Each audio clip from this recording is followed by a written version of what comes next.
That's my other voice that I use.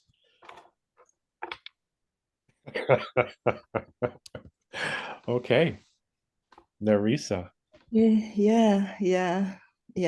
I remembered when I came to exploding rainbow. Yeah, it was a very dark time, very terrible time for me. That continued about maybe around 5 years. Yeah, and it was terrible, like terrible earthquake inside out. Yeah, and then yeah, it seemed like death came, uh, and madness and these terrible things together that almost to,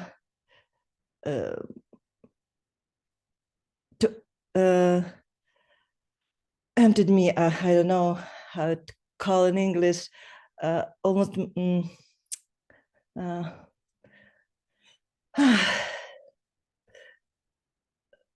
all those feelings just bided me.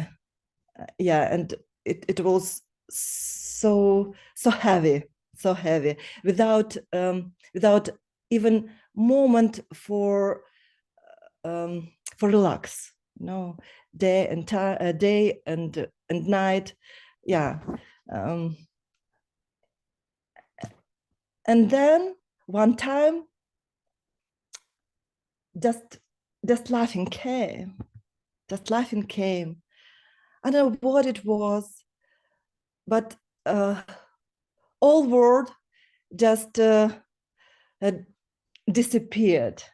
All seeming world just disappeared, vanished. All those terrible things, and just love dancing everywhere.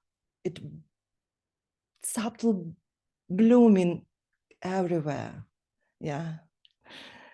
And after that, tears just flowing through these eyes. A lot of tears, several months. Yeah. But it was so beautiful. Like now. Yeah. I'm smiling and crying, and all of these things just through between fingers of life, and softness, joyfulness, delicateness around and inside, flowing. Yeah.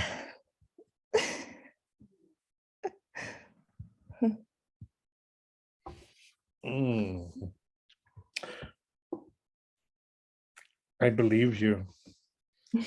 It would be impossible to fake this.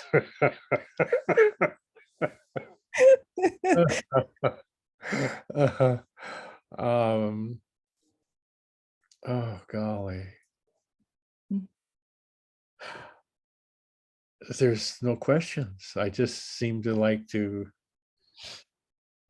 bask in your light. To what? There's no words, like you said. I think it isn't because you're lacking the English word. There's just no words for this. No one has been able to find them so far. Sages, the greatest sages, are confined by the same tools that you are, that they just can't find words for this incredible lightness of being, this non-judgmental,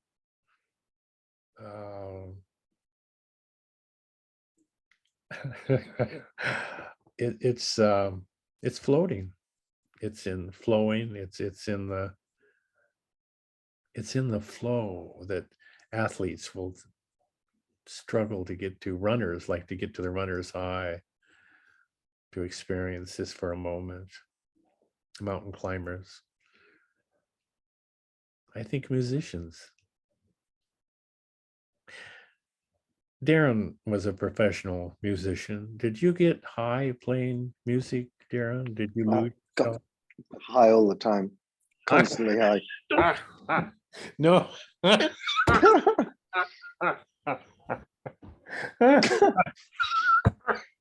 No, I mean losing the sense of self when you're on stage. Actually, yeah, actually, I didn't get high that often, to be honest. But no,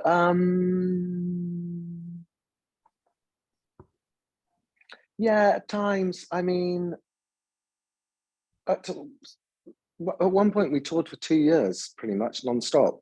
So it becomes a little bit of a, where are we tonight? And where, the next night it's like, where are we? We're in Spain, I think. And so it's one. So some gigs are great, and some were more like really enjoyable, where you sort of feel like you disappear more, and some are more like, it doesn't sound so good tonight, and or it does, and just a real mixture. Comes a bit like a job.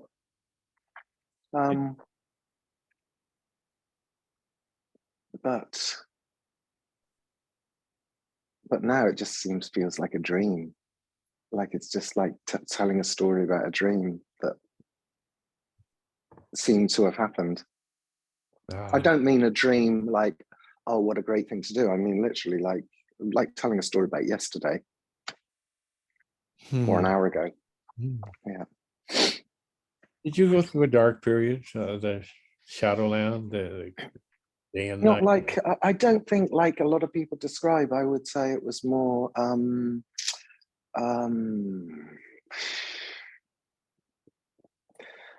I mean, I tend to have, I think, it's impossible to know what other people are experiencing in their lives. They tell their stories and you just can't know what it is. So you can't even really compare because you just don't know. You make up a story about what the person is telling you. So you have a story about them and you're comparing it to the story you've got about you.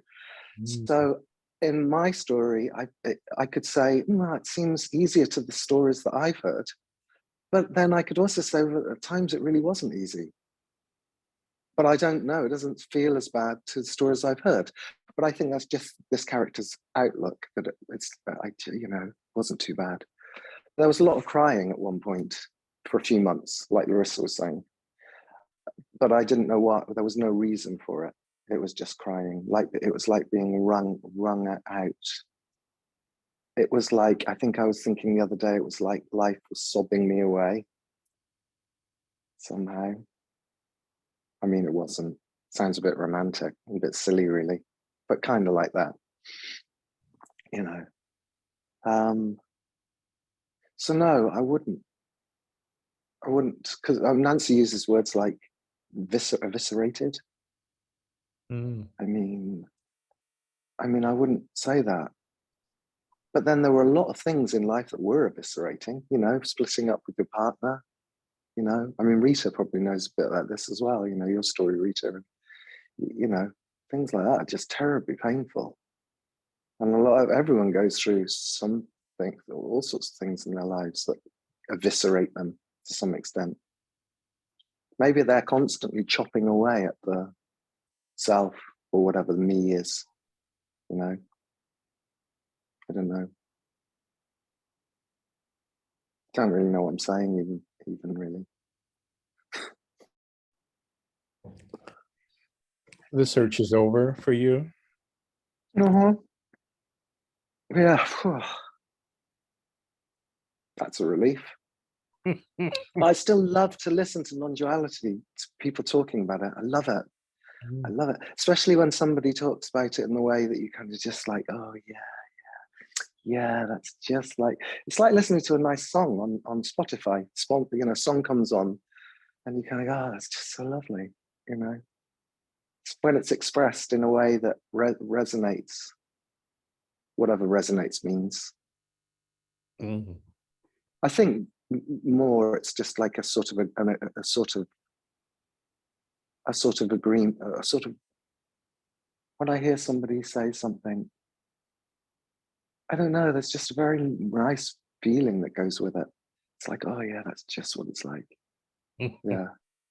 It's almost like they're putting into words in a different way than you would, you know. So it's like a nice song. Yeah. Aaron, as I hear you speak and share, and thank you for that, it's like you're talking about any transition, at least the way I experience it, which is dying to whatever is. And then there's this nothingness before it comes in. And that keeps happening. Yeah. Yeah, it just feels sort of, I don't know, it's different. I don't know how it feels really anymore. I might say one way one day and one way another day. I was chatting to somebody earlier today and they were talking about how, you know, Tony Parsons says this and Tony Parsons says that. And I feel like there's still a person here and the person hasn't dropped. And I was just thinking, there's just no way of knowing any of that. It's just, you know, there's no, I think the thing that feels different and why it feels like there's no seeking is because there just isn't a conviction anymore that there is somebody sort of in here or something. You know, there's just that conviction that's just completely gone, but it's not been replaced by any sort of surety about anything or certainty about anything. So if there was a thought like, you know, if a thought came up like, is there a me? Previously or before, there would have been a very definite answer of absolutely, yeah, definitely. Now it's just like a hang thought in an empty whatever. There's nothing saying, yeah, I'm here. You know, I don't know whether that, you know, that's how it feels. I experience also when I'm fully in the moment, when I'm really in the present, not in the future, not in the past. It's like, and there's nothingness. Yeah, that emptiness or that I don't know what it is, you know, that sort of nothing, the nothingness, I don't even know what I mean by that. The sort of emptiness of everything is always, or pretty much always seems to be not there, if you know what I mean. But mostly, and particularly in, some people talk about in the hearing, they have it particularly notice it in the hearing. I notice it in seeing. So in just the seeing feels completely, everything just feels completely empty and full of all the stuff, which is sort of empty.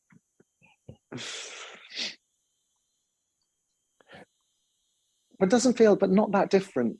There's not much of a difference, except it's just, it seemed, I don't know about anyone else here, but when I think about before, it wasn't really before, but it just felt more solid and more real somehow, and just really, really, kind of. Now it just feels a bit more, kind of not in seeing. Nothing's really changed, but it just feels more. Is ephemeral a good word for that? It feels more like everything and nothing. And before it was just like everything. I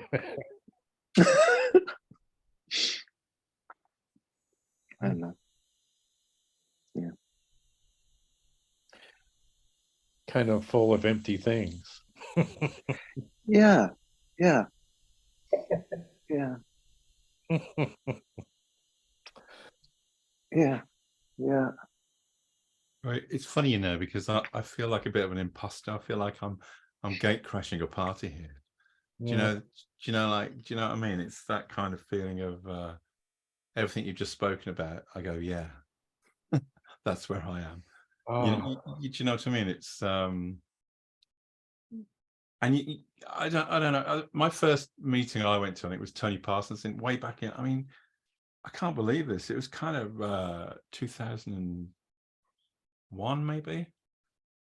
And I know it doesn't mean anything, and I know it's just like joining dots that don't really exist and all that. But it's strange because I'm in a room full of people that I kind of want to go, I want that, and I know it doesn't make sense. I know everything I'm saying is ridiculous. Every word out of this mouth is going to sound ridiculous, but it does to me in a way. It's like you're caught in a place where you can hear the words that you're saying, you know they don't make sense, you know they've got no reality to them, and yet they still come out and they still convince. Do you know what I mean? It's a bit like that, isn't it? And it's you find yourself in a place where you're addicted. Like, you know, I've just got Miranda's book, and I'm like, every page I'm just absorbed by it, you know. And when she says things like, you wouldn't want this, I go, oh yeah, you say that. You know, and it's that it's difficult to describe, but it's such a I think you all know, it's such that desire in you, that thing where the switch is turned on, you cannot turn it off, and you're being propelled, and you kind of want to get off sometimes, but you can't do it. So, and that's where I find myself. It's kind of like like you said, from romantic to say it's a sweet propulsion, but it really is. But it's scary as well, and sometimes you just do want to get off, don't you? So that's kind of where I am with all this. And I just to jump in on that you wouldn't want this, that Miranda says. I always hear that as, you wouldn't want this because you're looking for something else. You want something else. You don't want just this. There's an expectation that what everyone is talking about is something different, or not more special, but just nicer or better, or somehow just better, maybe. And you wouldn't want this because it's just this. It's just exactly this. And that's how I always hear it. yeah. Not, you wouldn't want this because the me, you know, wouldn't like it or wouldn't. It's just literally because your expectation is of something else. Yeah. You know, another thing with a lot of people saying that you wouldn't want this, my sense is you're so sort of entangled in the dual way of living. Everything is so real and solid. Relationships, feeling, love, you know, all of this possession, planning your future. And then suddenly this thing happens to you, and all of this is suddenly gone. It's too much to take for the brain, is my sense. And then you realize, where are you now? You know, it's so painful then. It's that the love you had for your children, for your parents, none of this is true. It's just a beautiful mirage. Then that becomes hard to stomach. Whereas with, I think, some people, similar to yourself, Darren, me as well, it's been a very soft, sort of gentle slipping into it. So for me, there's a ground which has been prepared in a way. It hasn't been dramatic like that. So I haven't had this crazy sort of heart-wrenching pain and all of that. It's been softer. So it's easier to take it in. Yeah. You see, this is my sort of analysis, because when I read UG and I listen to, you know, even Nancy, they talk about this pain, right? And the pain is this, is what I sense, you know, that the falling away of everything. Yeah. there are people who slip into it slowly over time. David Roll is one of them. Nothing cathartic happened to him, nothing, but slowly over time, whenever he writes anything, it has this sweetness and mind tingling essence to it. That I get that when I listen to Larissa. I think it's her laughter, her trying to find the word, thinking in Ukrainian, and then trying to get the word over to English, and then this I don't know what it is. It's the sound of her voice. It's all the memories I have of her. It's what? It's just, I guess it's her presence. And I feel that with everyone. I saw Marcel in Costco one time, and I recognized her from the distance, and I got this heart rush. And we talk about stuff. I mean, it's just stuff. We love each other. And that simplicity of just floating through with whatever life brings, it's always delicious. It's always what? When I had my stroke and I had my back spasm, the pain, it was just kind of an experience. When I had my stroke, I thought, oh golly, I've had the most beautiful life. I thought I was dying because the world got dark and I was quivering. And I thought, I have had the most beautiful life. And I thought, oh, I'm sorry, my wife has to find me this way. But it wasn't fear of death. Body dies, self never lived. So it's cool. It's all good. The presence, looking at Ellen now, the story I have about her, what I know about her, her dancing. I'd like to see her on the dance floor sometime. Rita, as I was talking earlier, it's my Rita. It's she lives inside of me. The memories of her is all I have of her. But it tingles, it sparkles for everyone here. Dion, it's so wonderful to see a new face. The gentleness of your voice, the innocence of you.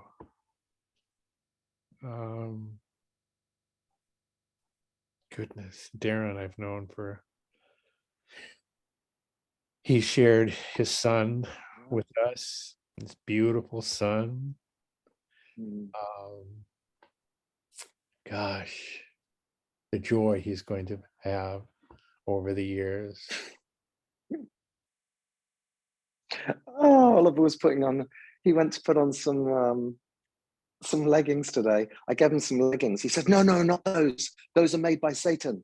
He said, the other ones. I said, what do you mean they're made by Satan? I said, anyway, you can't wear the other ones because they're covered in mud. He said, oh no. So he started to put them on and he can't get his legs through the hole in the bottom. You know, it's really hard. So he says they're made by Satan. Because it's so difficult to put them on. Yeah, that makes sense. Oh my God. Larissa has a daughter that was going to study to be a surgeon. Is that still on the? Now she she changes her vision and position, and now she's studying at the Santa Cruz University, but on design, web design, and programming, something like this. Oh my. Oh my, shoot. I thought you were going to have a surgeon in the family.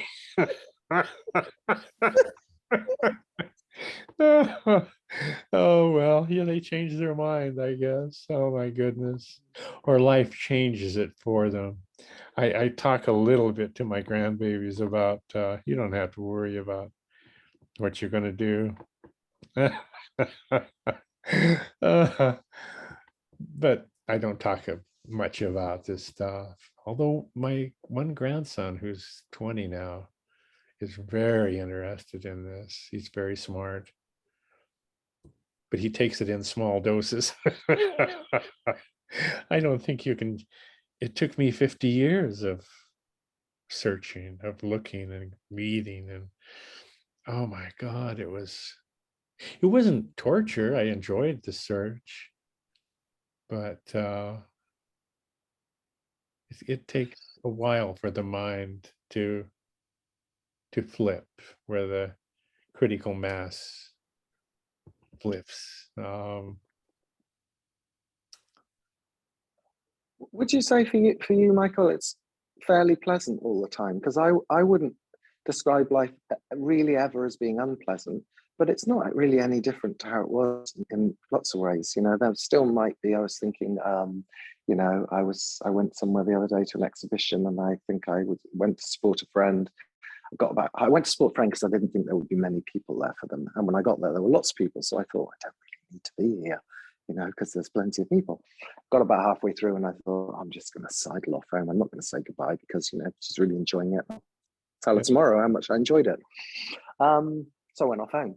But there could still be, you know, a feeling of perhaps being somewhere and not particularly wanting to be there, or being a bit uncomfortable, or being comfortable, or but now there's just no problem with either. Whereas before there might have been a problem or a story about, don't really want to be here, you know, maybe I should be a bit more sociable, or there's no story about that anymore. So it's all of I wouldn't say things have changed much in that way, except it's just a bit more relaxed, you know. Yeah. When I don't particularly want to do things, it's way more relaxed. Yeah. It's like the mind sphincter loosens up. The burden of choice disappears. When I choose cereal in the morning, it looks like I'm choosing, but it kind of just, it dodders along. And I pick up one. It's just a choiceless world. Always has been. I didn't know that. More like Larissa, this lightness, butterfly kiss type floating. I get upset when I'm driving. My wife drives. She's a much better driver than I am, and I have visual issues. I'm territorial. I don't like people getting too close behind, or I don't like if somebody impinges on my territory. I still feel that no longer the desire to shoot them or fight them, but it's I'm a male. I'm territorial. I think that males are territorial. This is my territory. You're in it. You're standing too close. Whatever. Males are hard wired as females are. I love both of them. They're so different. One thing I've noticed over the years, if I look at everybody now, I try to catch their eyes, and females they learn this, I think, when they're 12 or 13. When a male looks at them, they'll look away, like, you know, I'm not interested. It's hardwired to do that, I think, in females. If a male looks at you and you look at them in a certain way, then that male female thing starts to happen. But women can turn that off very quickly. They just look away. And I think they do that without thinking. I think it's so beautiful. I love the female male dance. I love everything. I love kids. I love watching them. I love my grandbabies, who I don't see that much of because of the COVID thing. And I used to be with them all the time, wrestling and laying in the rain and talking and playing. But I've missed that with this Wrestling. latest Wrestling. wrestling. Not wrestling. Wrestling. Wrestling. What do I say? Wrestle. You say wrestle. Wrestle. Wrestle. Wrestle. Yeah. We made that word up. Wrestling over here. Yeah. Wrestling. Can't just go changing our words like that. Oh my God. Life is so fun with all of its travails. You know, my body is falling apart now. It's just old, and I've been mean to it. And aches and pains. It's been rainy, so I just ache all over. I get up in the morning and I think, oh my God, that hurts. But it's all it's not my body, it's this body. You know, Michael, when you're talking about women and men and women, and when a man looks at a woman, the woman looks away, that just means she doesn't want to dance with you. Yes, or anything And, else. and in Argentine tango, that is actually how the male, well, this is traditionally, I mean, it's changing, but the leaders were men and the women were followers. So this is how traditionally it's changed. But when someone wants to dance with you, they look across the room. They don't come up to you and ask you to dance. This is Argentine tango, not ballroom.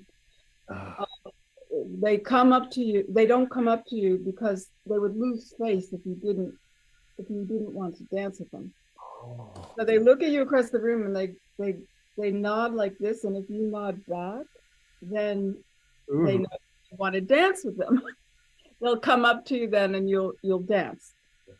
And if they look away, like you see someone looking at you and you don't want to dance with them, you'll start talking to your neighbor. And that's how they know that you don't want to dance with them. So beautiful. It's a whole ritual. Oh, that's so beautiful. Yeah. There's a dance going on outside of the dance. Well, it's part of the dance, actually. It's part of the culture of it. It's not just a dance. It's a culture. It's a whole. It's the music. It's the energy and the history of it, and so it has certain rules and regulations that that's part of it, and it really is. Some people take it very seriously, but it's changing in the sense that women can lead now. When I first went to Buenos Aires, women couldn't lead, and I was already leading in New York, but I didn't. I would go to milongas and I couldn't lead because there were restrictions on that, and that's changed. It's opened up. Some of the older milongas, or the more traditional ones, they still are like that, but it's changed a lot. All over the world, people dance tango now, and the women lead as well as follow. Yeah. So that's changing, even, these distinctions about men and women in that way. But a follower is still a follower, and a leader is still a leader, but it could be a man or a woman. But when you're following, that's a function, and when you're leading, that's a function. How do you So know? now you have my tango little lecture. Oh, it's beautiful. How do you know who leads? Do you start dancing? Okay. How do you know? Is that decided beforehand who's going to lead? Oh, it's clear, yeah, you lead if you know how to lead, and you follow if you know how to follow. Yeah. Oh my goodness. Oh, It used to be very gender specific, and it's not anymore. wonderful. Yeah. Those subtle cues that we get from each other that we can they're so subtle that we're not consciously aware of them. So much in the face. There's a wonderful Guy de Maupassant short story where a lady is watching a woman across the street who's a prostitute, and she's looking at men down on the street, and she raises her eyebrows the way women can do. She goes like this, and to get the men's attention. And finally, she watches a man go up to the room, to this woman's room. So she thought, I wonder if I can do that with my eyes.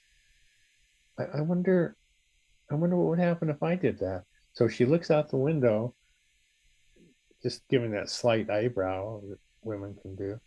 And finally, a man catches her attention, and she does this, and he sees her, and she gets frightened and closes the window. And a little bit later, she hears on the door. He came up to the room, and that's the end of the short story. The rest is up to your imagination. Yeah, like the tiger and the lady. Oh my God.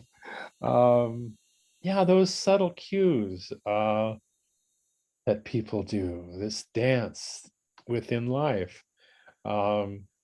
The male-female dance Yeah, is like peacocks. yeah. You know, animals have their dance. Fish have their. It's all yeah. The mating dance. Without it, none of us would be here.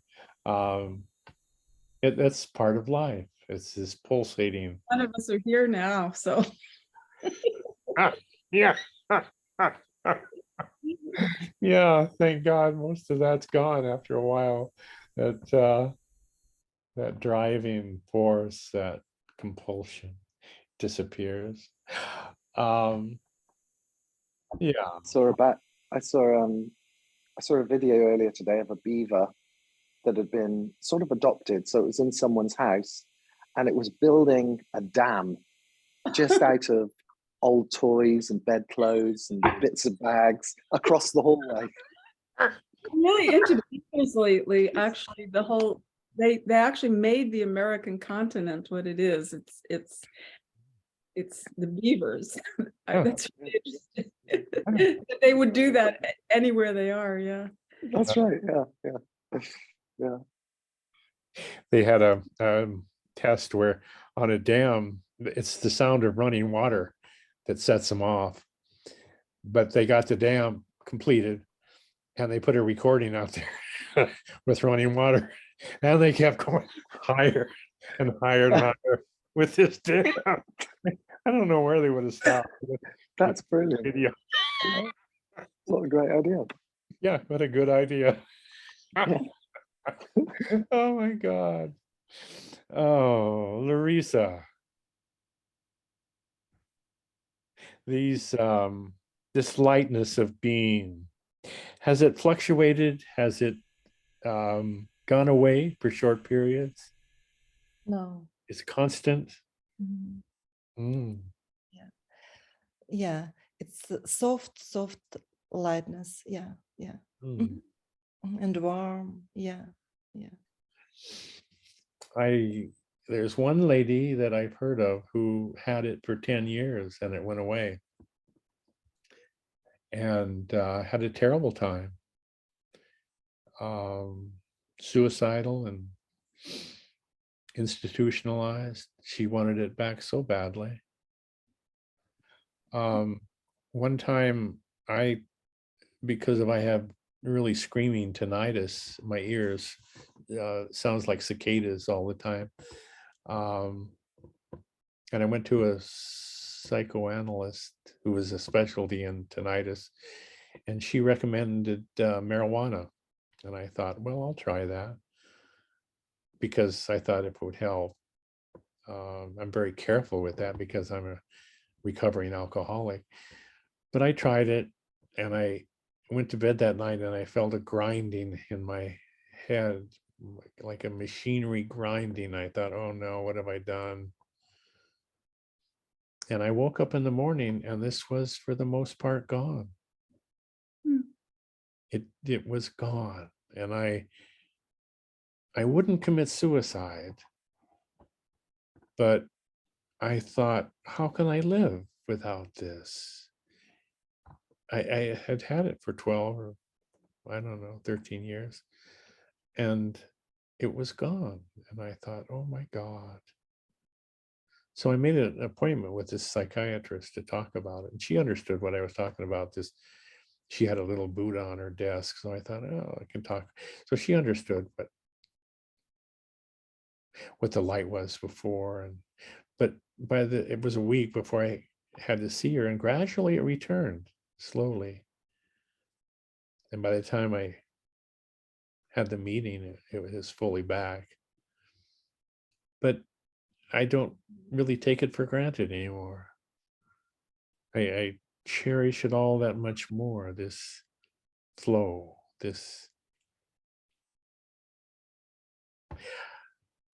I'm looking at Marcel now and the books behind her.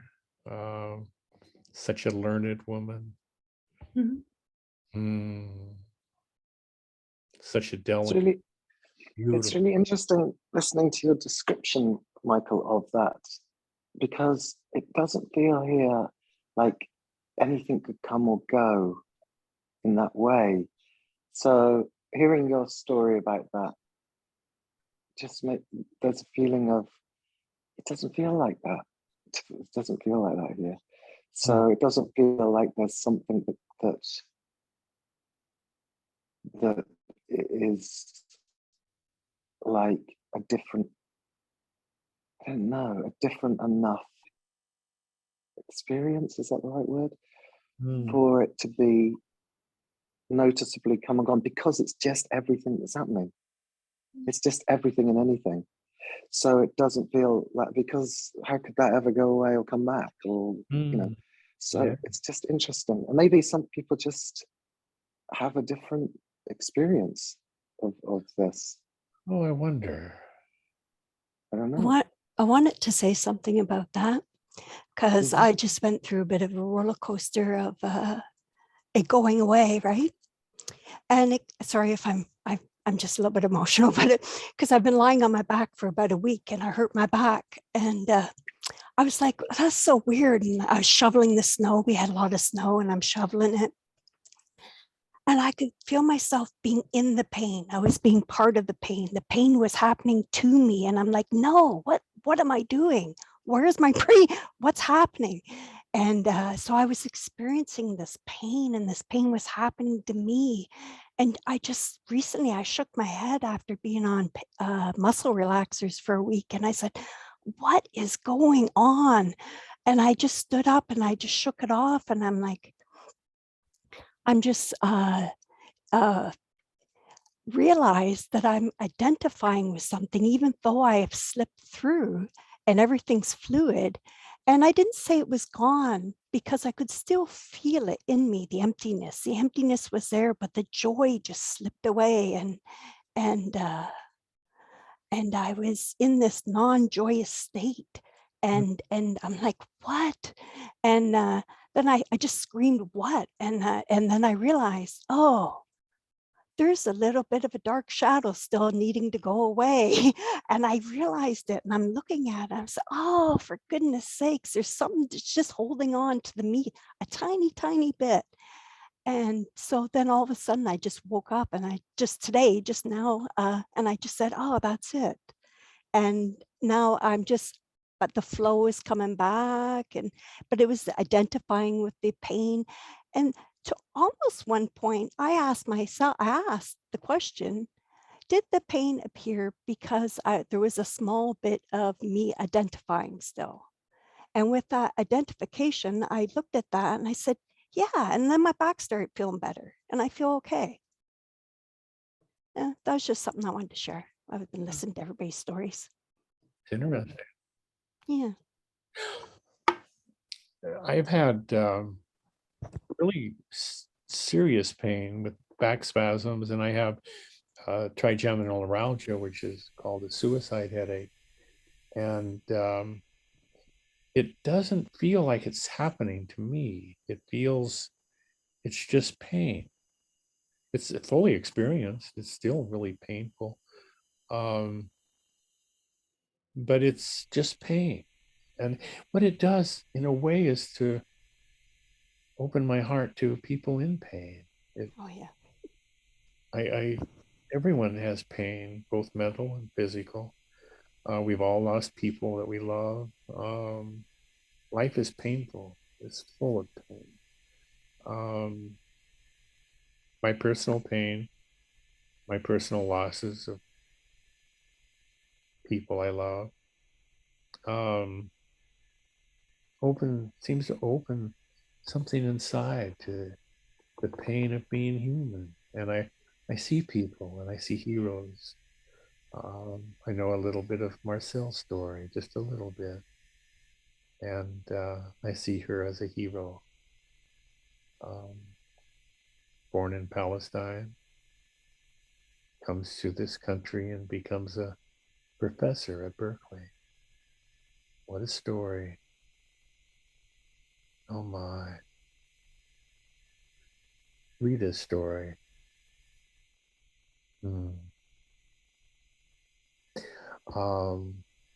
God, it's just like a banquet. It's just like a beautiful banquet of people, of stories we'll never know, the tiny bit that I know about you. The more I know about you, the more I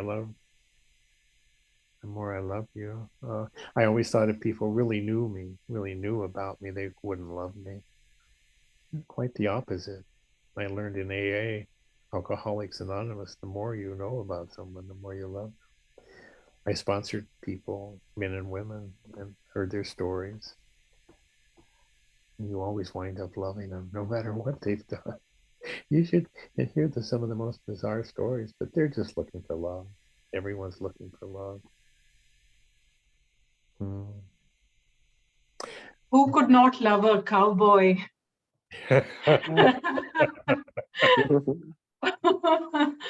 Weren't you a cowboy, Michael? Yeah, I grew up on a dude ranch in Wyoming. Yeah, but Rita's sister and her husband and her little boy came to visit me in Cambria. Beautiful family. Yeah, he's like 10 or 11. Bright, sharp little boy. And he drew a picture of a cowboy. I think I put it in my book. Yeah, it was so He beautiful. was so fascinated that he actually met a cowboy. He cannot believe it. Oh my God, yeah, it's so sweet. He's been telling everyone about you. What a That he sweetheart. met a cowboy, Oh, a real one.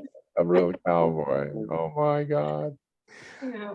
Oh gosh. I signed up for the rodeo one time when I was drunk. All my friends were rodeo cowboys. Not all of them. But I sobered up and decided, no, I'm not going to do that. Because it's a matter of time before you get kicked in the head or a broken leg or something. And so I thought, I'm going to pass on that. But I wish I would have done it.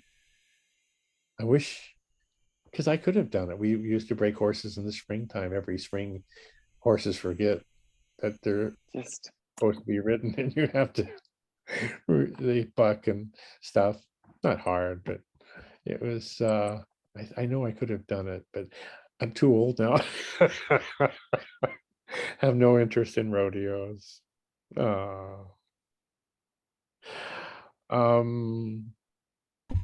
Ellen, have you ever had this feeling of sublime indifference disappear? I don't have any experience of anything that I can say this is an experience. This is just life, and I don't have any sense that I'm in a state or I've had an experience. Interesting. Yeah. I think Darren said, I wonder if this is the same experience. I tend to think it is. What's that? But I don't know. It feels different somehow, because it feels like this could be like any old how. It could be great, it could be blissful, it could be a bit, I don't know, monotonous, or it could be painful, or it could literally just be anything. Yeah, you can have experiences, but it doesn't seem that it's like an energy coming and going, and there's no the emotion, all the emotions are there. You don't know what you're going to feel in any moment or not feel. But the other thing is, I was thinking about all the years of seeking when you were talking before, and I never thought I was a seeker. I mean, it never occurred to me, oh, you're a seeker. But then later, that idea of seeking and what that was, I think Yuji really made, it's kind of realizing it from there. And then but even before that, I started to realize whatever I was doing was reinforcing the search. Yeah, so that came before Yuji even, just whatever you're looking for is that's obstructing, just being, just this, and it just started to become really clear. And then when I realized that that wasn't happening anymore, that seeking was gone, it was just like noticing that.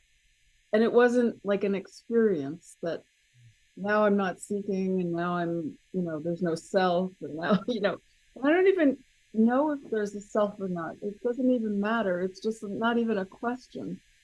And there's the other thing is that I really like listen, like you were saying, that you like to talk about this. Yeah, and that feeling of wanting, wanting to communicate is there, or like that type of thing. But if it's not, also it's not necessary, if it comes up, it's good. But I like to see Darren, I always like when in Tim's meetings, that they're not the only thing I would go to, and now to visit with Michael and everyone. It's nice, but I don't feel any there's no need for anything in particular. Does that make sense? I'm not, it's like, there was no period of tears. well, I could cry anytime, it's not a period. No, there was no period where I was crying or laughing or,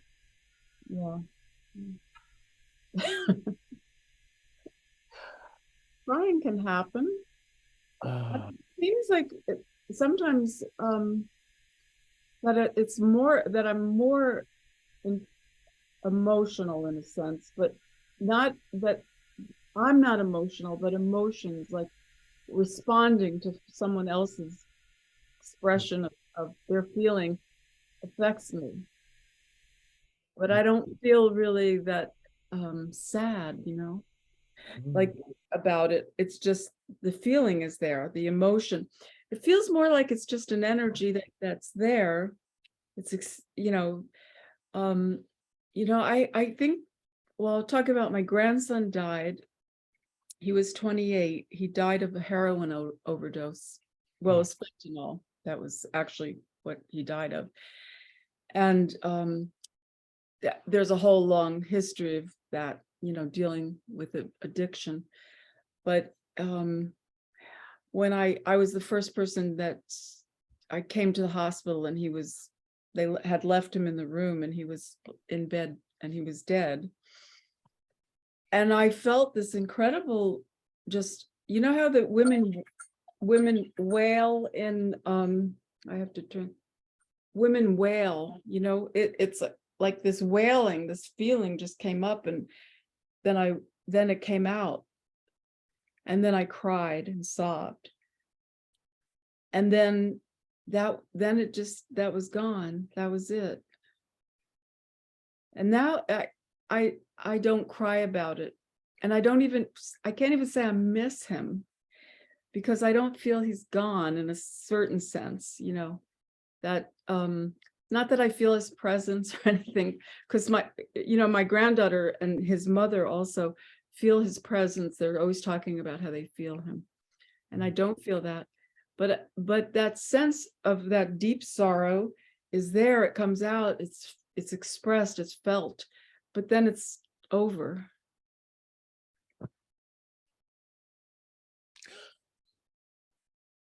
I wonder if it's so hard to talk about, because ultimately it's nothing at all. It's the absence of, what am I trying to say? Each person expresses it profoundly different, but it truly feels like the same perspective or non-perspective or whatever. It's just what? It is really nothing. It's not. Go ahead. No, I know what you're saying. I haven't got a clue about anything. That's I that's it. And I don't feel like I need to. That was the thing. I always felt it was so important to find whatever this thing was that was going on that I was searching for. But now I just don't know, and I don't think I need to know, and I don't care whether I know or not. There's nothing, you know. And also I don't like, well, not that I don't like, but what something rejects when someone tells me that I should do something, you know, oh, you need to do this, or you should feel that, or you should be, you know, there's it's like a rejection, you know, like reject, you know, that sense in me that just rejects that, you know. So there's no sense that I have to do anything or feel any way, or, you know, I don't, that's the only difference. And I don't know what that is. I don't know if it's the same as what you're describing or what Darren, you know, I have no idea.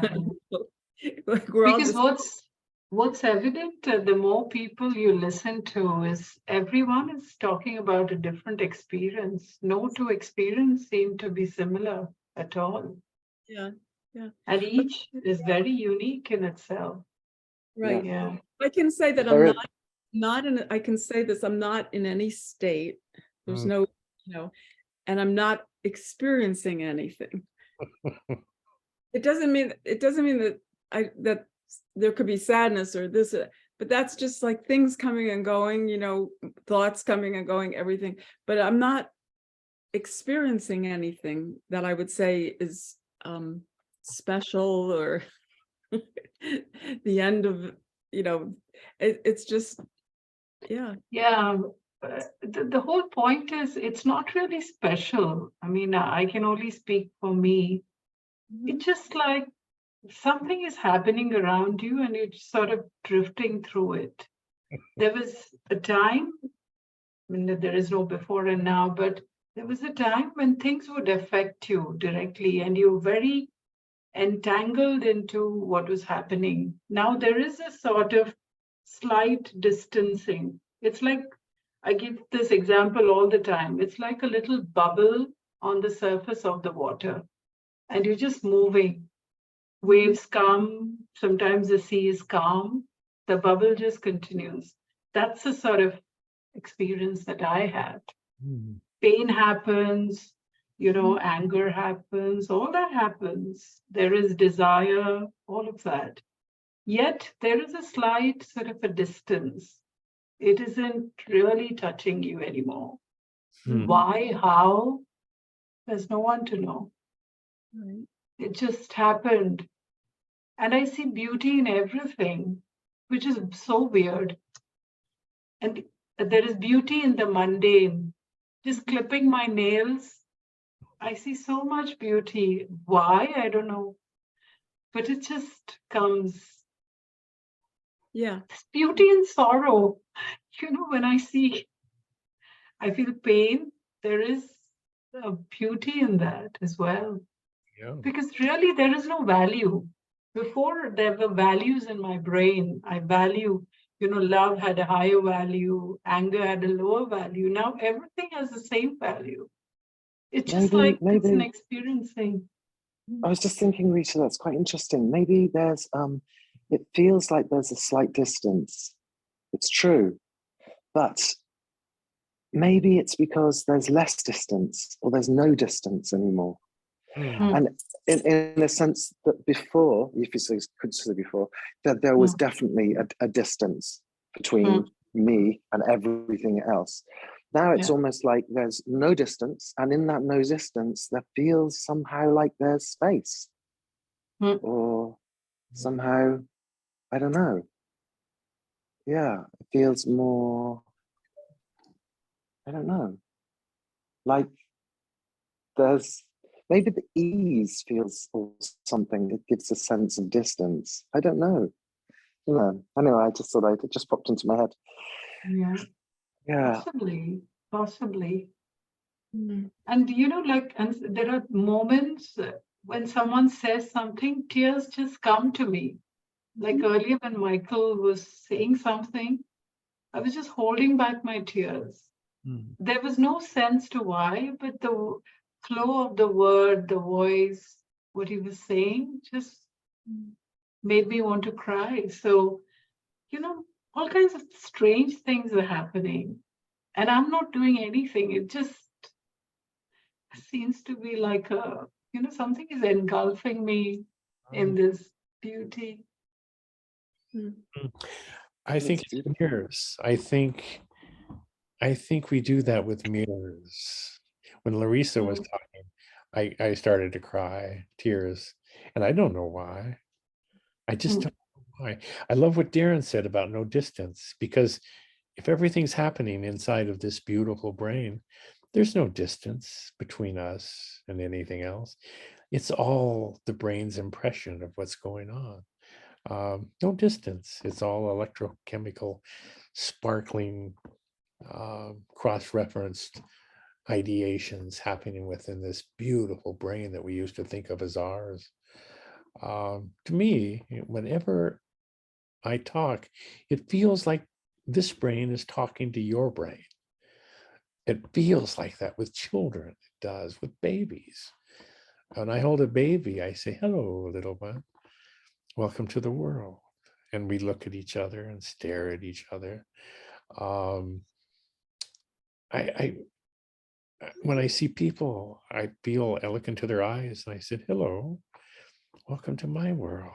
And this brain just soaks in everything. Highly evolved, beautiful, most complex organ in the universe. It can never understand itself. It didn't evolve to do that. But it can appreciate beauty and love. I think it's all because it's inside. The beauty of a butterfly is inside of us. There's nothing beautiful about a butterfly, a rainbow, a waterfall, nothing at all. The beauty is us. It's this beautiful brain looking out at a mysterious, unknown, unknowable vastness.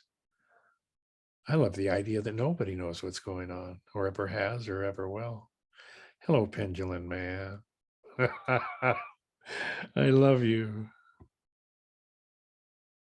We were talking about this, whatever it is, this view of life that we can't talk about, this sublime emptiness, full of empty things. Pendulum Man went through a dark period. She lost her cats, who she loves. And it was a dark period, and we talked through that time. And that, I think, when I really fell in love with her was her struggle with that. They came back. Somewhere along there, something happened to her. I don't know if you've read what she writes, but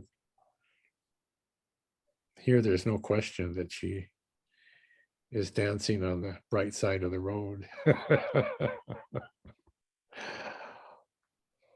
Did you have tears? Did you experience an actual change in perspective that brought about tears, or was it a gradual, excuse me, a gradual slipping into the emptiness?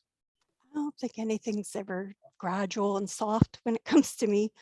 I think just talking with you and Nancy and shaking up my way of thinking was a big part of it. Yeah, the struggle I had with the cats was part of it. And I think mostly just shaking up the thought process of how I identified with me. And I think that was a big part of it. Of course, searching for the cats, and that had its part as well, because it was, you start to become raw and it hurts. And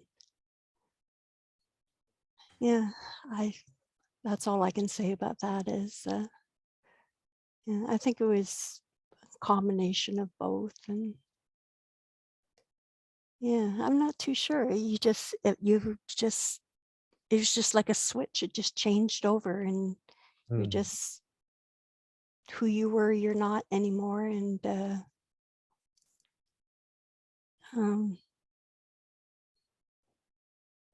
Yeah, you just experience things differently. You don't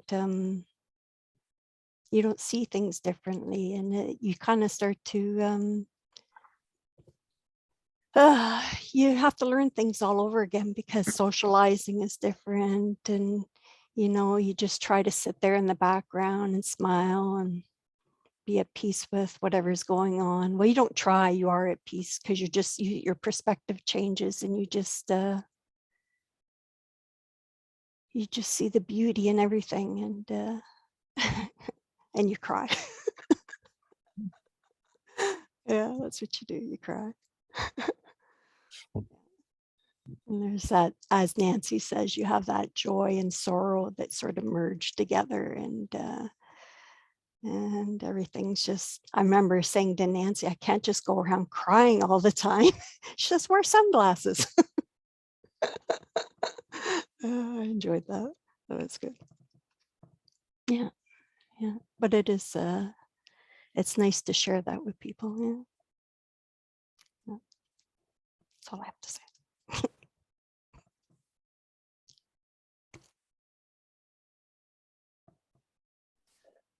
I was just thinking about Tim Pliss's last meeting. You were at Tim Pliss's last meeting, Michael, on Thursday. I can't remember. He was talking about, I think for a moment, he was talking about, or we were talking about things, the thingness of everything. And one of the biggest sort of glimpses maybe that I had, along the way of sort of recognizing, I don't know, anyway, was that space was also a thing. The space between things was a thing, and that was just such a shock. And Tim was saying at his last meeting, yeah, that space is almost one of the biggest illusory things. It's the illusory thing that people just don't notice because other things are so obvious. There's the guitar, and there's the record player, and the table, and the light, and then there's that thing between them all that sort of really, I mean, for me, once that sort of suddenly just popped out, it was like, oh my God, there's just no separation. There just aren't any things. All of those things are just, you could say, one whatever. It's almost like the recognition of the space being a thing, and this is a really silly way of putting it in a way, I'm not even really thinking, almost like glued everything together, and it just became like one, whatever it is. And that space, and also this sort of emptiness that we speak of, isn't the space between things, and it is. It's not like the emptiness of the space between things, that emptiness that we talk about. I would say it's like it is the space, but it's not space. What the fuck am I talking about? I sound like I'm on drugs. Even oneness becomes a thing. Yeah, oneness, absolutely, yeah, because it's not oneness either. No. Yeah. No. We see separate events in life. We have to, in order to freeze frame them and fit them into our world. But when you think about events, your wedding, your birthday, as events, but there's no separation in events at all. Mm-hmm. It's flowing. Whatever led up to your wedding, whatever came after, it's all flowing. And we can't see that because we have to objectify, turn things into objects. My wedding, my birthday, my trip, my whatever. There's no separate events.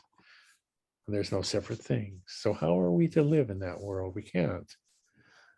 This sense of self exists only in a world of imaginary things and events. Mm-hmm. It's Nancy, and yet there's the imaginary things, the imaginary events, but it's also obvious that it's just not going anywhere. There's no fall off for it. It's not going that way. It's not going that way. There's no. nowhere for it to go. Yeah, you can't do anything with that. Yeah. But I think one thing which is pushing me at all times is to want to talk to people who understand this. I don't know why. There is that constant push. The moment I hear someone speaking of this, nothing, I want to be there. I can hear for hours.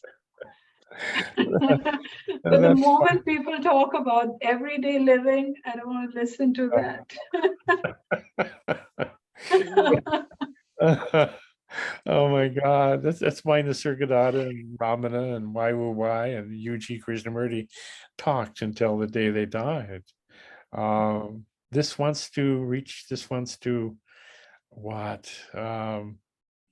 To reach out into our, I think it's from our aloneness, our ultimate aloneness. We live in a unique world and we're alone in this brain. Something reaches out through the darkness, through the void. And when people speak of this, I don't, small talk just bores the hell out of me. I don't engage in it anymore.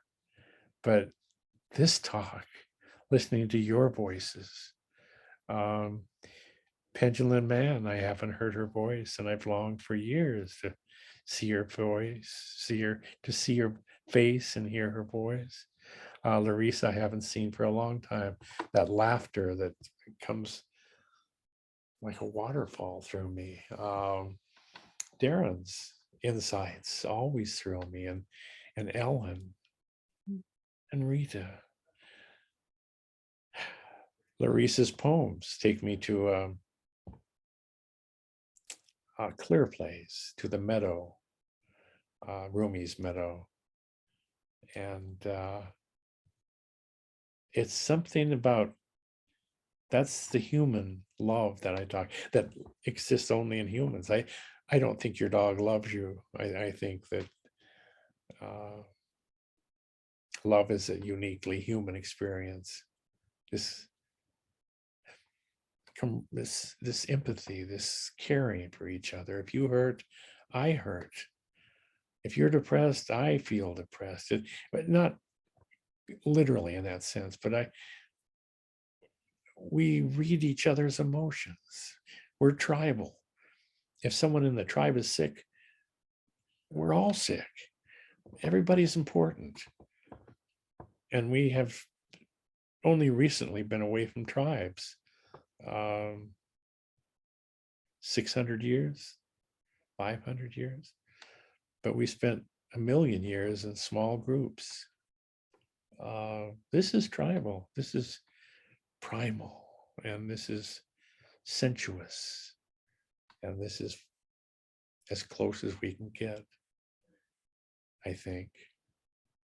But again, I don't know. I have no I don't know. It feels though somehow when I think of animals, or some animals, not all of them, maybe some animals, it does still feel like, even though they can't put it, they obviously wouldn't be able to put it into words. I don't know what an animal's experience is, who knows?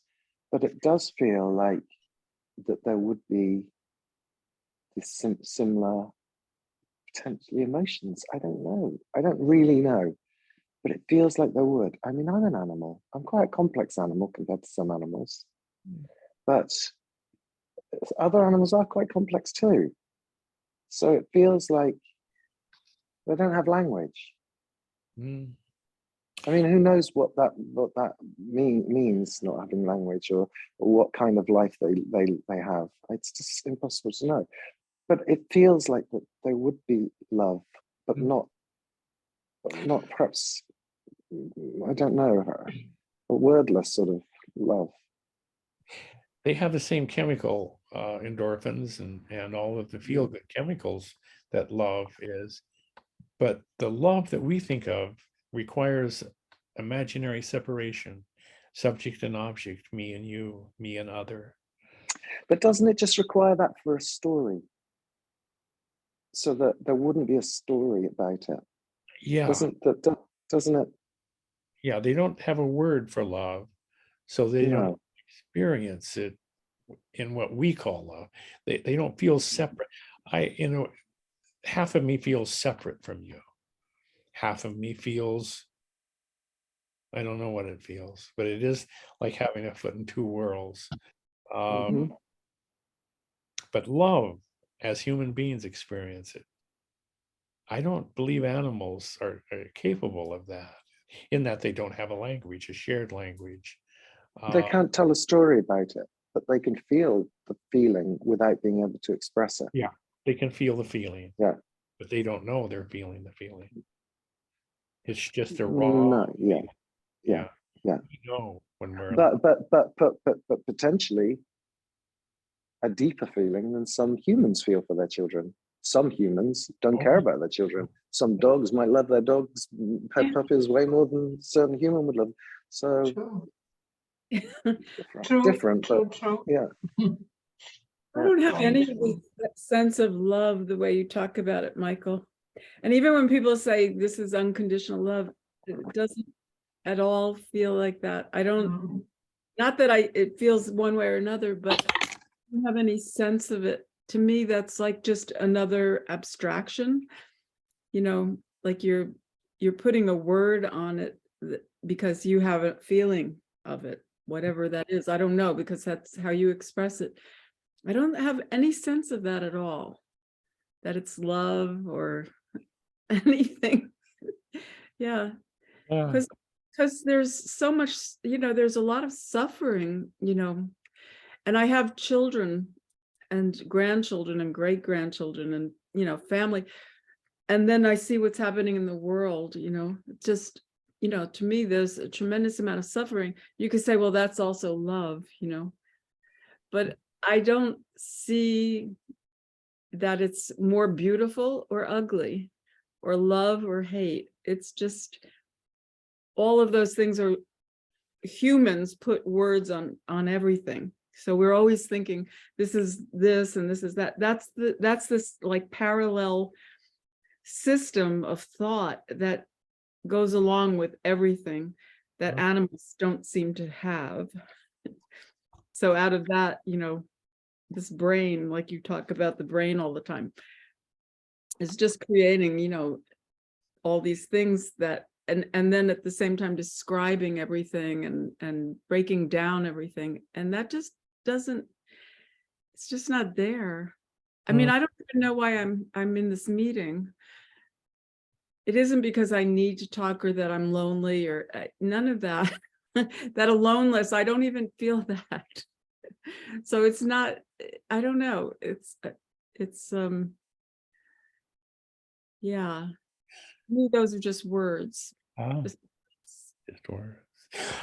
Here it's a sublime aloneness. And it relates to other people's aloneness, it seems to. Again, those are just groping in this dictionary, which is the only thing we have. It's our only reality. Is this? If it's not in the dictionary, it's not part of our world. Well, you can always look it up if you want to. Yeah, I Description. Do the thesaurus where it circles back on itself. Pendulum, what do you think? Do you think cats love you?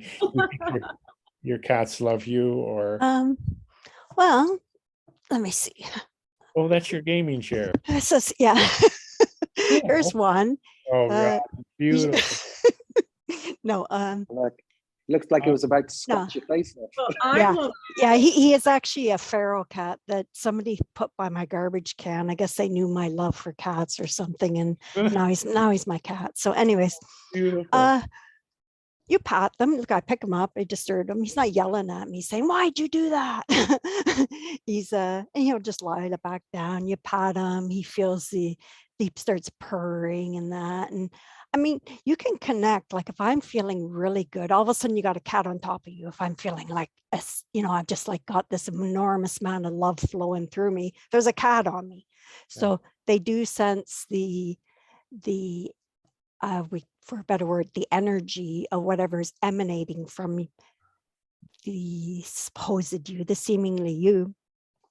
and they'll be attracted. Now, if you walk through the house and you're all, damn it, I stubbed my toe, you'll see everybody flee. Everybody's gone. They're gone.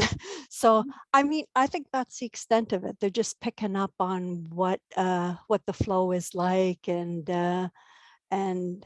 I think if I disappeared tomorrow, they would take somebody else as the caregiver and the feeder and the patter and the groomer, and they would just,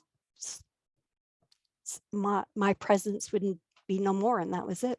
And I just slip away. And I think even though before the shift, I would say something else. I love my cats love me. Somebody took my cats and they've ripped them from the home, and this is unfairness. And I went and I searched and I found them, and offered people money to do the good thing, and they did.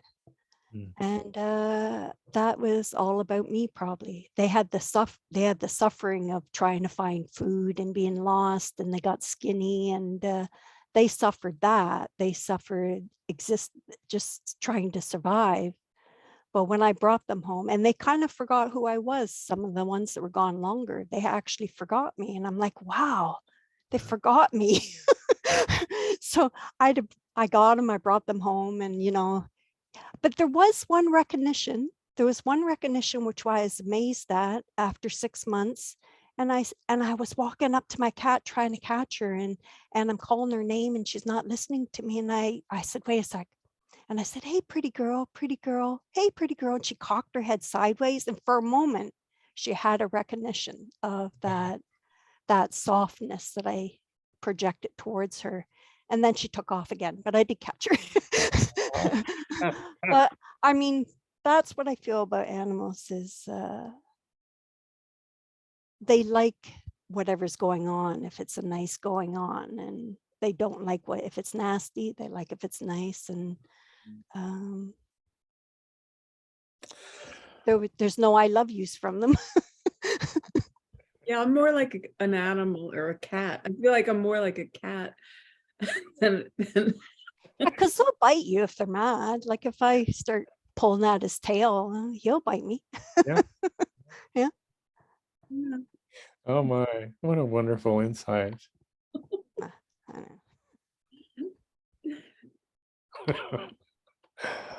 know. This memory that we have, this objectified memory, I think animals do have a memory. Of course they do, but it's not objectified. It is not as, I can remember sitting in a theater when I was 10 years old watching the first 3D movie that came out, as something Swamp Creature.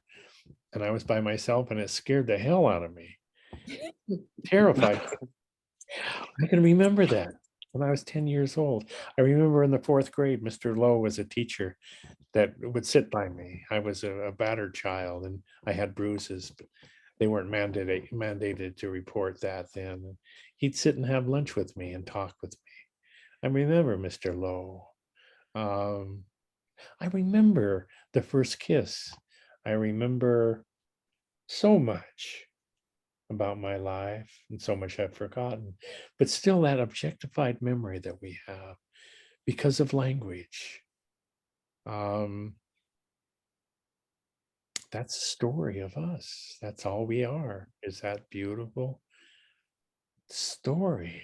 I love being, I wrote once that we don't know how to end our autobiography. Because we have to write about what we're writing about at the end of our autobiography.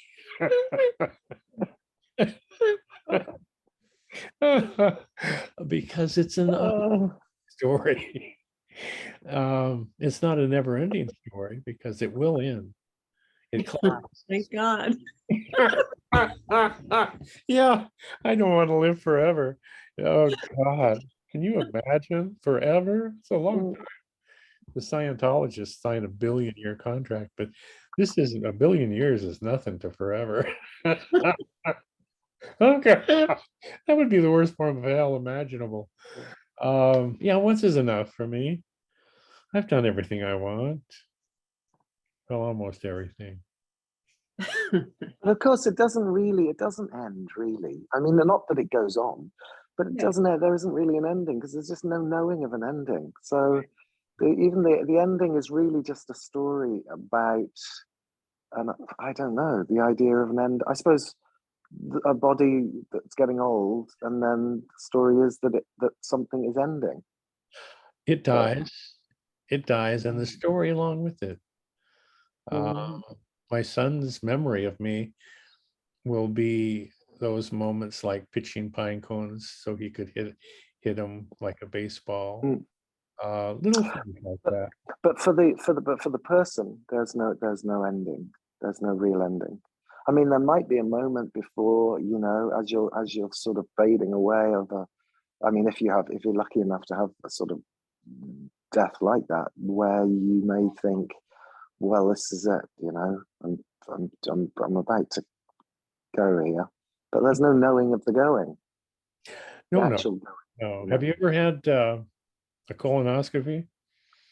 No. No. Is that They give you not great? propofol. Oh. Propofol is that thing that they say, I want you to count backwards, and you I've had that. say what? And you're gone. Yeah. No, it's very pleasant. It's really nice. Yeah, that's how fragile we are. A bump on the head, and we're That's right. gone. Yeah, we're Yeah. just a group of memories. And the body dies. I have seen a lot of bodies die. I did hospice work for 10 years, and bodies die. And I believe the story is disintegrated, it evaporates like it never was. God, the stories of people, though, the heroes. I was fortunate to sit with quite a few veterans from World War II, and the stories, my God, everyone is this beautiful story. I look at you, I look at Larissa, little girl in Ukraine, somehow gets to Israel, and then somehow gets to the United States, California. I mean, how in the hell did that happen? God only knows. Met a beautiful man somewhere along the way. He's quite charming and lovely. The story of her is Ellen's story. I don't know about your childhood. I have yet to color that in. There's big blanks. Yeah, the last time when you had me come on and talk, I talked about Yuji, but it's like that's just one little thing. I don't even think about Yuji all the time. I mean, it comes up just like any memory, you know, but it's not. And actually, I just don't believe there's a death. And I'm not belief. That's not the right word.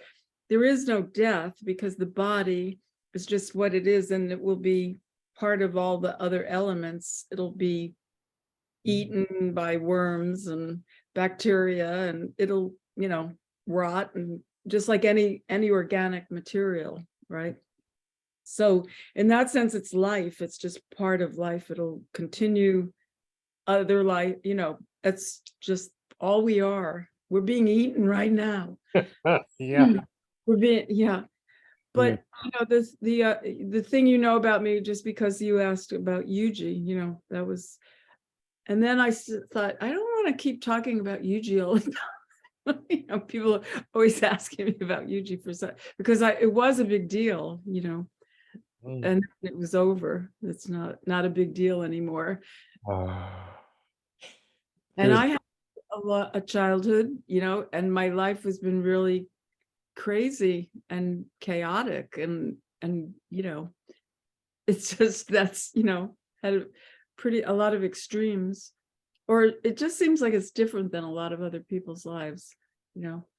But yours sounds like it also had a lot of that kind of, you know, ups and downs. Yeah, I think everyone does to a greater or lesser degree. But yeah, so the story of everybody's life is interesting. I mean, not everybody's life is interesting, but you know, we like to tell our own stories, you know. We like to talk about ourselves. There's a lady who comes who's very gentle and quiet and beautiful. And one time she was talking about her adolescence, and it was wild as hell. And I thought, God, that doesn't fit my picture at all. But then I fell in love with her more. Yeah, And, sure. you know, this thing about teenagers that are brave enough to break away from their parents. Yeah. The whole thing is just so beautiful. I said, one time your daughter will scream at you, "It's my life. It's my life." And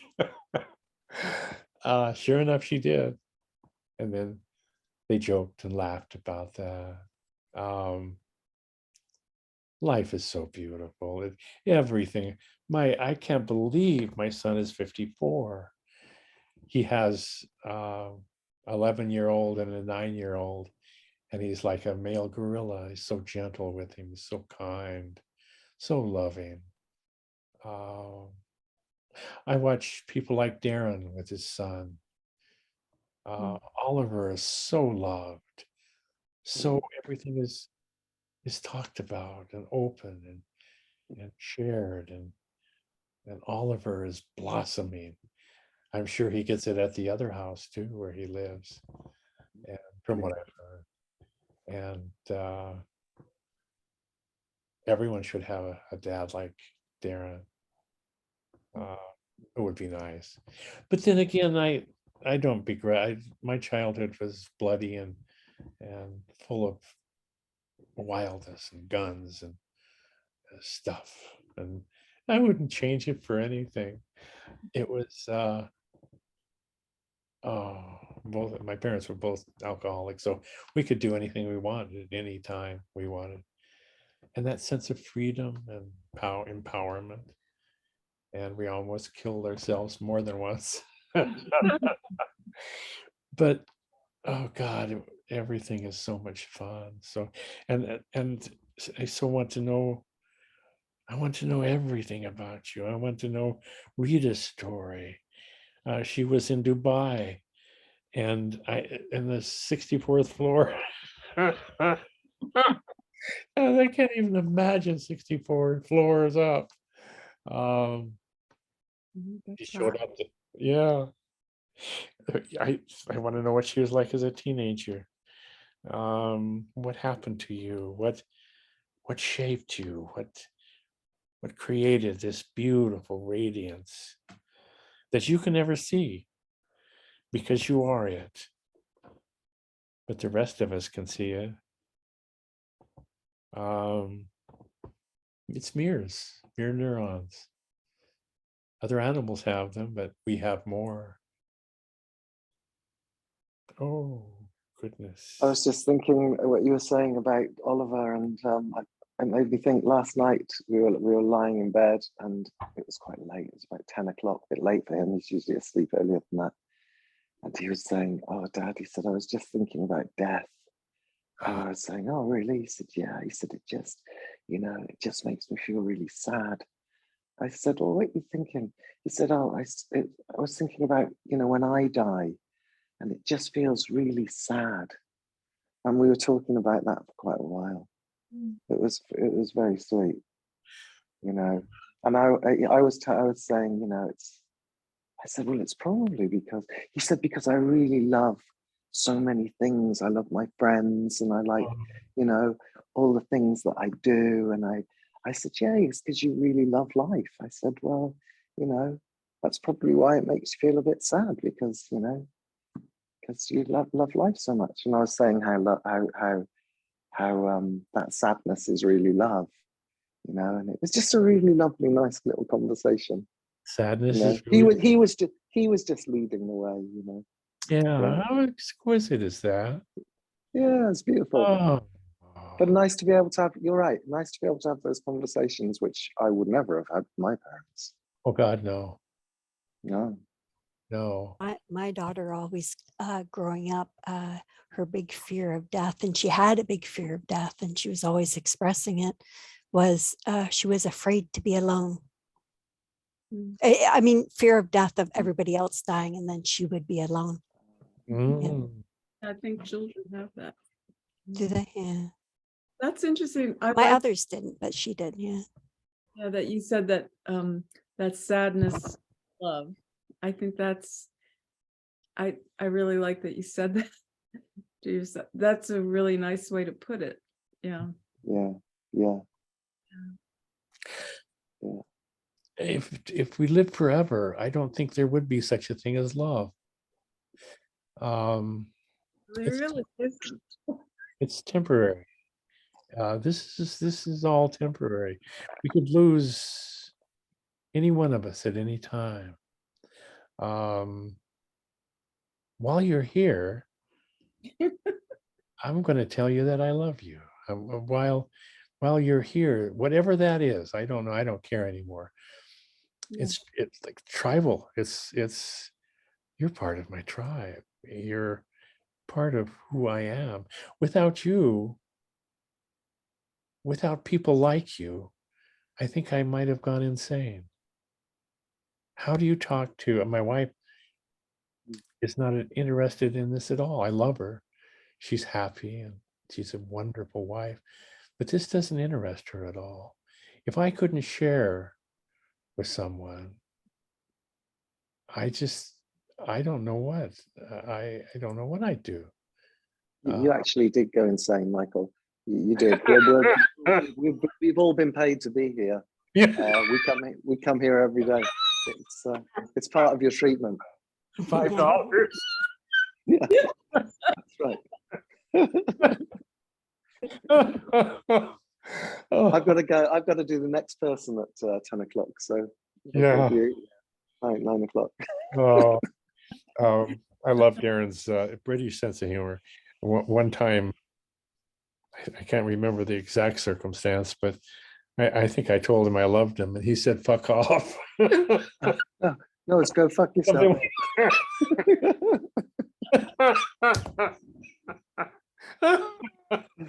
Oh my God. Wow, it's just so tempting. Oh, Yeah. it's getting about time to wrap this up, I think. I know it's late where you are, Darren. Yeah, well, it's not too bad. It's 9 o'clock. So Not too bad. That's right. They changed it, didn't they? yeah, because the Rainbows was really late. This one starts at 7 o'clock for me, so it's a good time. Oh, that's a good time. Yes. Dion, where are you at? Yeah, I'm in the UK as well. I'm in Warwickshire. Yeah. Ah, okay. Nice. Yeah. Whereabouts in Warwickshire? Just north of Birmingham. Oh, okay, yeah. To the northeast. Mm. Yeah. I can hear your accent now a little bit. Yeah. Darn. Yeah, a little bit like who's the lead singer from ELO? What's his name? Jeff Jeff Lynne. Jeff Lynne. Yeah. Yeah. I love he's got a really Brummy accent, isn't he? Yeah. Yeah. Wow, what a great songwriter he was. Yeah. What a brilliant songwriter Jeff Lynne is. Yeah. How many accents are there in England? 10,000 or so. So many. Yeah. Yeah, there are lots. Yeah. Isn't that wonderful? Such a relatively small area for it to have that many accents. Yeah.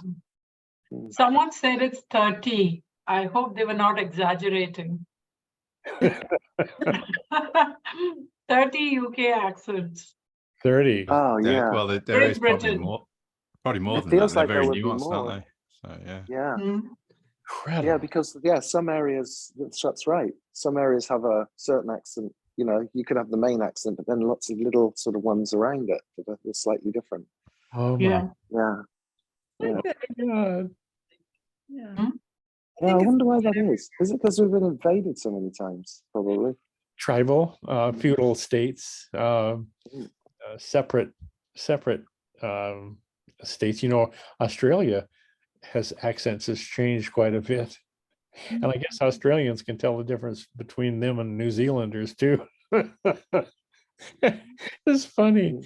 Yeah, we have so many accents. I had an accent in Wyoming that I've lost. I can, if I hear someone from Wyoming, I recognize it, or Idaho, I recognize it immediately. But, and then there's, God, so many accents in the United States.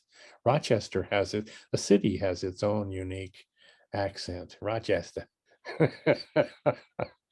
Oh, Larissa, can you wrap us up? Can you combine all this in one thought story for us? Uh, Uh, uh, one short story. I don't know what to say. Um, mm, mm.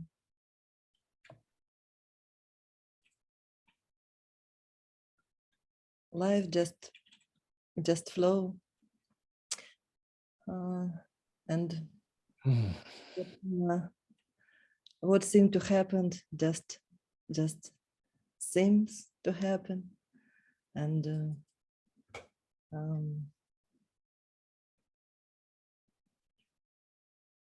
I don't know, love and joy, maybe these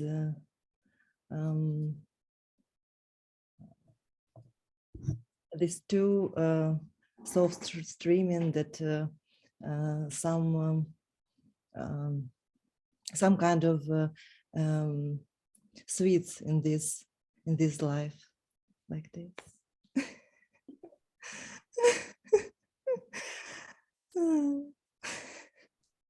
I think your laugh is a wonderful way to wrap it up.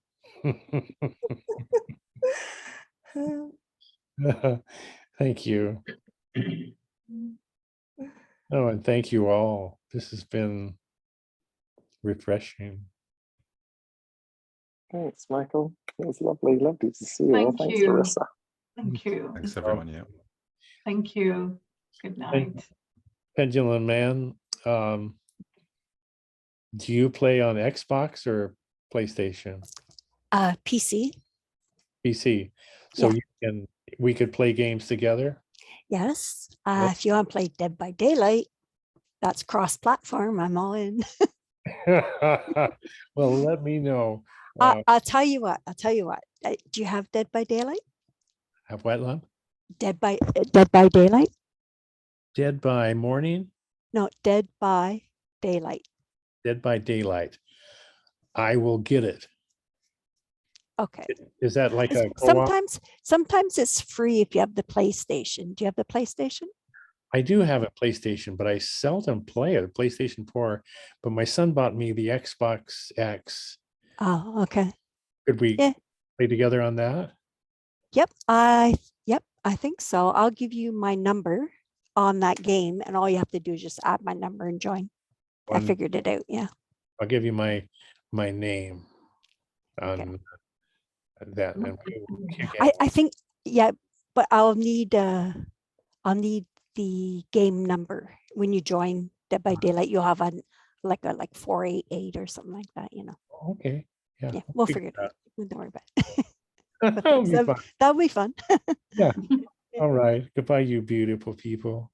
Yeah. Bye. Bye. Bye. Thanks. Bye. Thank you. Oh, goodness. Say hi to Vlad for me. Bye, Darren. Bye, Ellen. Lovely to see you.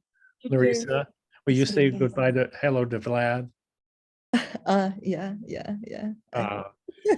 Hi, you beauties. I don't know how to leave. Bye.